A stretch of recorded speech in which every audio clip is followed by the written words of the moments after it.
Why has your diet stopped working? Great question. The short answer is your body has adapted to your diet, and that's not a good thing. It may sound like a good thing, but it's not a good thing. That means that you are no longer getting the benefits or the majority of the initial benefits of your diet, and you're now left with the risks or the downsides of your body adapting to your diet. So I'm going to have to explain what it means for your body to adapt to your diet. But let's first define the diet and the elements of making this diet that we're talking about here. So generally with a diet, we're restricting one or more of three elements. We're restricting calories, carbs, and fat. Those are most popular, right? I suppose there might be some others that say, oh, I'm just going to restrict all animal foods. I don't want to go down that road. So let's just stick to calories, carbs, and fat as the main ones that we're playing with. And sometimes it's two of those, right? So you might be restricting calories and carbs or calories and fat, right? And then emphasizing one of the other, keeping the protein up or keeping the fat low and the carbs high.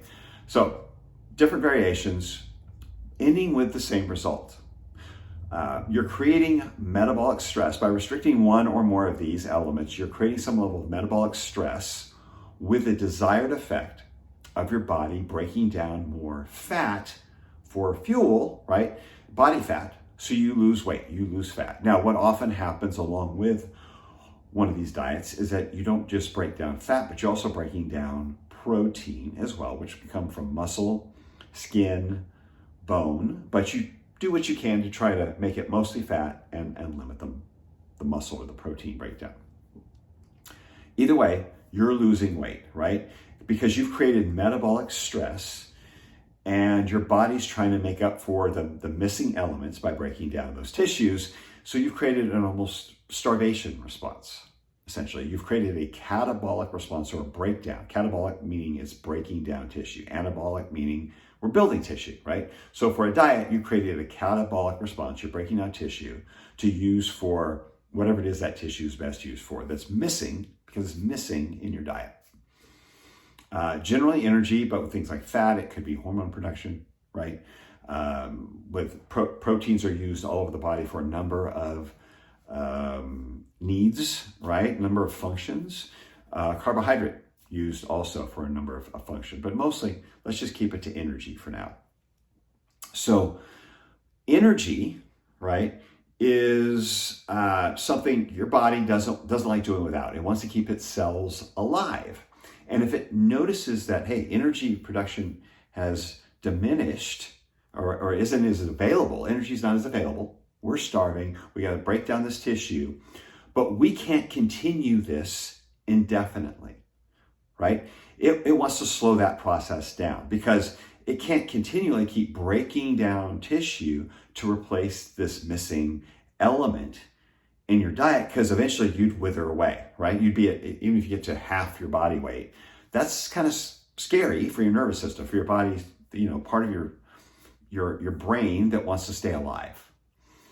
And so it's going to slow down that response as quickly as possible, meaning it's going to try to diminish the impact of this missing element and try to get back to what's called homeostasis, which means stable, staying in the same place, meaning you're no longer losing weight. It's going to get to a point where everything is solid, right? You have the amount of energy coming in, it's supplying all the energy you need. There's nothing missing, and it doesn't have to keep breaking down tissue like what it's doing now as you're losing the weight. You don't have to stay in this catabolic state. You go back to homeostasis.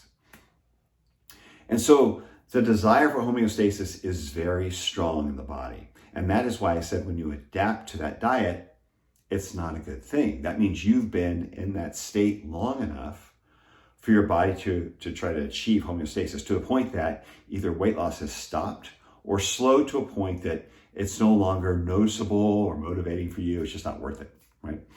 And many times our response is, well, maybe what am I doing wrong, right? What do I need to do? So we try to diet harder, right, or exercise harder. We double down on what's not working, right? We dropped our calories by 25%. Hey, let's go for 40%. That is not the answer, right? The reason your body has gone there is because it's in like a panic mode. It's, as I said, it's trying to achieve homeostasis, and you have allowed it to run the course so long that it's pretty much achieved it. So you're no longer getting the benefits that you were looking for of breaking down the fat like it was, right? Losing the weight as quickly as it was. But now you're left with everything it had to do to achieve that homeostasis, to get to a point where the amount of energy that was missing coming in no longer has such a dramatic impact or such a destructive impact. What would that be? Well, for starters, it probably lowers your thyroid conversion, reduces conversion of T4 to T3, or maybe converts it to a reverse T3. Basically, that means that you're not creating as much energy as you were before. You're not converting the energy into ATP. You're not converting your food or even your fat into ATP. You might be converting some of the food just into fat when it can, which is obviously the opposite of what you really wanted to do. But basically, you're making less energy, metabolism slows down, you feel less active, you feel less like doing things, you feel more lethargic, so you're just not moving as much. You might start noticing your hair falling out a little bit. That's often a side effect of low thyroid. Testosterone levels may come down.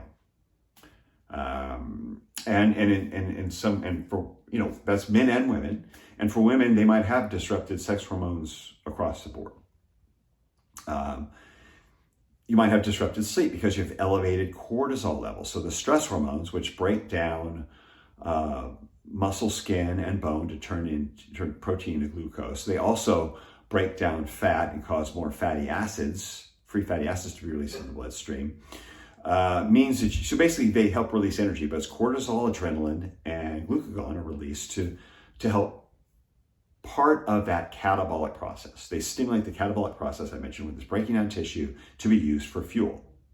Okay, so those elevated stress hormones can impact testosterone. They also impact your sleep. So you have disrupted sleep as well, which then can negatively impact, as many of you probably know, your insulin, your weight loss, so forth.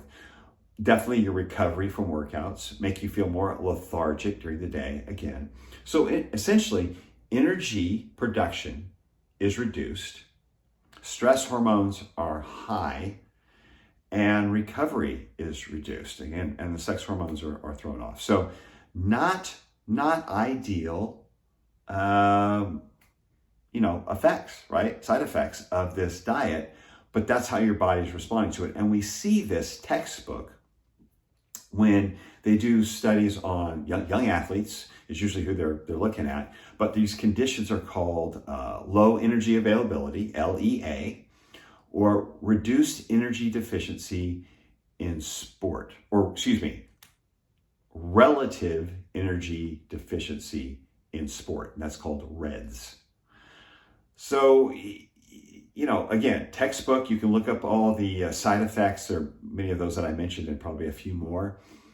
But this is the side effects of your body responding to your diet. So how do you avoid this is really what everybody wants to know. Well, first, mindset-wise, with your diet, don't fall in love with it, okay? It's a tool to be used strategically. So you use your diet strategically. You don't say, this is it. This is the end-all, be-all diet. I'm going to stay on this until I hit my goal, until I lose that weight. Or some of you, I'm going to stay on this forever because it works so good. It keeps me, thinner, and I have more energy now. It's like you have more energy because the stress hormones are elevated, okay? At the end of it, if you're really honest with yourself, you have less energy and it's not working. So let's be honest. Start with some honesty. Realize you over-leveraged the diet, you over-leveraged metabolic stress, and now it's no longer working. And so you might have to back up. Now, before you get there, ideally, before you get to that point, what should have happened was you came into the diet, you did your restriction, you're getting the benefits, you haven't started feeling the negative side effects yet, and then you pull out of it, you reset. So basically you're cycling in and out of this diet, where it's low calorie, low carb, low fat, they all can work, but they can all run their course and be ineffective as well if you run them too long. You've got to cycle in and out. And that reset may seem counterproductive, depends on how long you're reset for. A reset does not mean cheat meals, okay? Does not mean go get junk food. Does not mean you're eating pizza and french fries and ice cream. A reset means you're eating real food. You're just eating a balanced diet and adequate calories. Yeah, that may seem backwards to some of you, like you're moving backwards. What you're doing is telling your body it's okay, relax, bring the stress hormones down, don't lower thyroid, right? Don't lower my metabolism. Everything's gonna be okay. That was a temporary situation, but you cycle in more than you're out and you do it repeatedly. So it takes a little more work, but it allows the diet to be more effective, okay? And to be clear, I don't consider replacing processed food with whole single ingredient food that we've always eaten, right? As a diet or as a restrictive diet like we're talking about. That's just common sense. That's just called cleaning up your diet. So if you're getting with the ultra processed foods and you're putting in whole foods like whole cuts of meat and fruit and veggies and rice and potatoes, that's just eating real food instead of fake food. That's not what I'm talking about. That's not a diet. That's just, again, that's just common sense. That's just cleaning up your diet, right? That's eating real food and getting rid of the fake food, and the fake food, let's face it, since we didn't have metabolic disease in 1900, we didn't have an epidemic of metabolic disease, and we also didn't have processed food. It seems pretty clear that it's the processed food that created the level of metabolic disease that we're seeing now all over the US and all over the world. It was not a particular macronutrient. It was not meat. It was not the animal fat. It was not carbs, okay? It was processed food. It was the certain elements within the processed food that caused the oxidative stress that led to disease, because they both arrived in the same century, the 20th century. So, cycle your diet. If you're at the point where you've maxed it out, you blew it, right? You've toasted it, your stress hormones are high, maybe you're not sleeping well, you feel bad, you're not recovering, the diet's no longer working. First of all, I'm not judging. I over leveraged low carb, intermittent fasting. Intermittent fasting is part of that too. I should have mentioned fasting. Restricted calories, restricted time feeding, carbs, fat, fasting is part of it. Intermittent fasting, low carb, and fasted workouts to the point that I was run down, overtrained, and underfueled. And I felt terrible. Bad sleep, burning, not recovering from workouts, not getting stronger, feeling weaker. I had to come out of it, right? So you might have to do what's called some level of reverse dieting, where basically you slowly start adding these things back in your diet, increasing calories, increasing all the elements that you have in your diet, all the fat, protein, and carbs, in order to bring you back to a homeostasis that is more normal and sustainable before you try dieting again. And it's going to vary person to person. It's a little complicated. Should be taken on an individual basis, and you need to approach that maybe with some help. You might want to get a coach if you've gotten this far, but understand you've got to fix your metabolism. You got to fix the thyroid. You got to bring everything back to normal before you really can think about doing anything restrictive anytime soon. And that can be a bit of a process. You've got to heal. Now, by clearing out the ultra-processed food, you can continue to lose some fat and get rid of the oxidative stress and replace those foods with whole single ingredient food. That's going to be a very healthy approach to a balanced diet. But before you get restrictive again, you got to come back to homeostasis. Then make sure you have the mindset. You're not going to fall in love with your diet. You're not going to over leverage it. You're not going to stay in there for too long.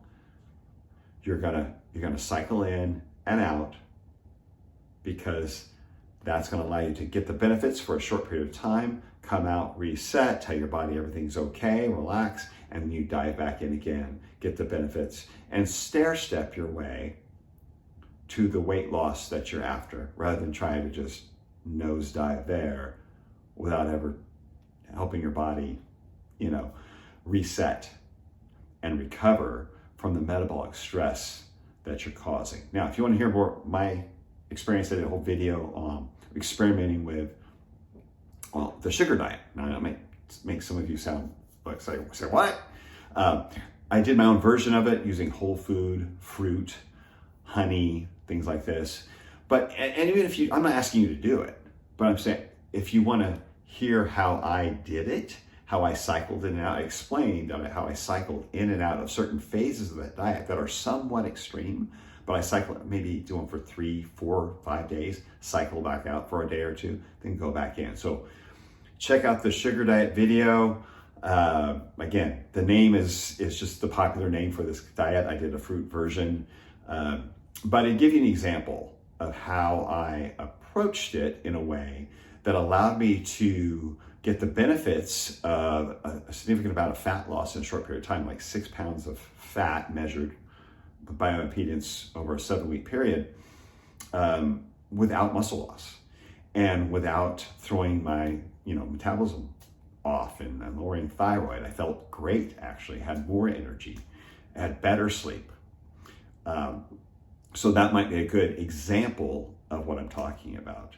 But love to hear your questions. I'm sure many of you have had a experience with over dieting, over leveraging your diet, over leveraging metabolic stress. Feel free to put your questions below, and happy to discuss.